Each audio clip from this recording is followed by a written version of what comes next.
Welcome back to Hot Water Wrestling, and this is a response to BREAKTHEWALLS10 rant about last night's Monday Night Raw, the Money in the Bank pay-per-view, and the whole Cena, CM Punk, Triple H, Vince McMahon angle. And he did bring up a lot of good points, but I wanted to bring up a couple counterpoints because I didn't feel that it went as bad as he thought it did. The first counterpoint is that Triple H, he married Stephanie McMahon, which was involved in WWE storylines. And they've always called him an opportunist for doing that, someone who's weaseled his way into the McMahon family by marrying Stephanie. There was a whole thing where Stephanie rebelled against her father and fell in love with Triple H. And if you had been watching wrestling, you know that Triple H is now involved in the McMahon family. And as we know, both Stephanie and Shane McMahon have been actively involved in WWE storylines as far as management is concerned and shot callers and blah, blah, blah, blah, blah. So for him to say that he had a board meeting is not unplausible to someone who's been following the product, because a lot of fans, even the casual ones, know that he's married to Stephanie McMahon, and he knows that McMahon's kids run the company, well, not run the company, but work for the company, do things for the company, and have in the past. We know Shane isn't there anymore. So I didn't think that was totally out of the realm of possibility.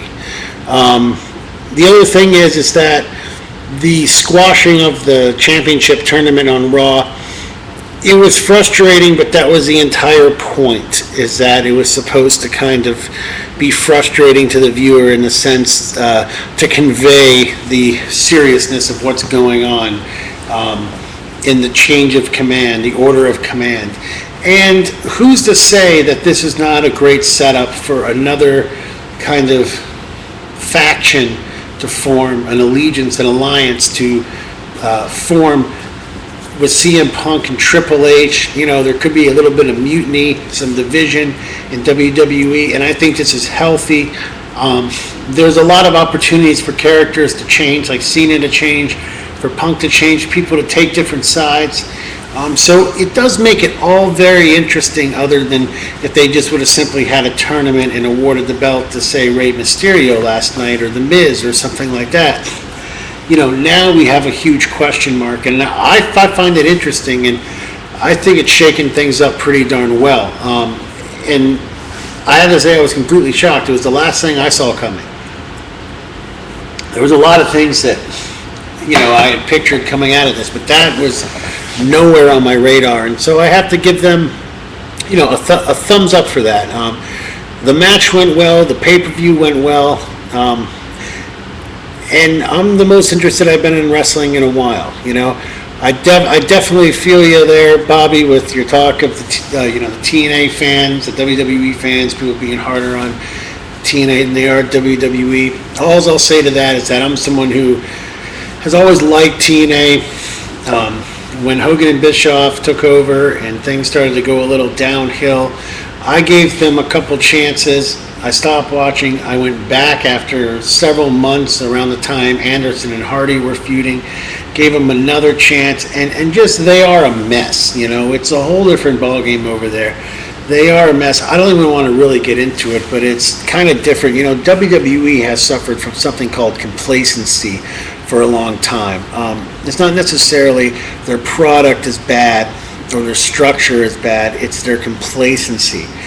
This storyline involving CM Punk, McMahon, Triple H, and Cena is a breath of fresh air, in my opinion, and this is what it's supposed to do. It's supposed to stir the pot. We're supposed to be making videos like this, and it was successful in doing that, and I think that we're going to see some good things come out of it. So that's all I wanted to say. Oh, and one other thing, sorry.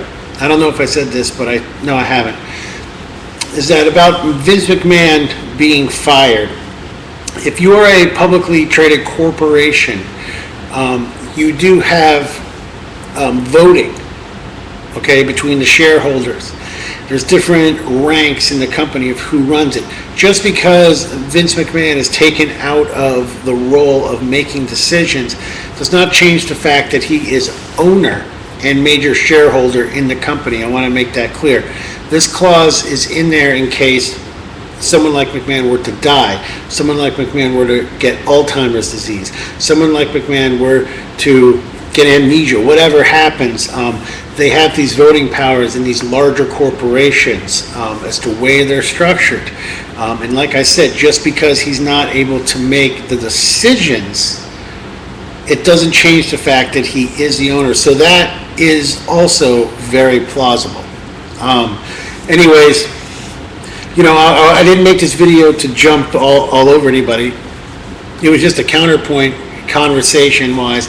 I thought that Break the Walls 10 brought up a bunch of awesome points, and this is no way, shape, or form into stir the pot with him, but more to just join into this conversation as if we were sitting there live in a room. And I just wanted to say my 2 cents. And so everybody out there, keep watching. See you next time on Hot Water Wrestling.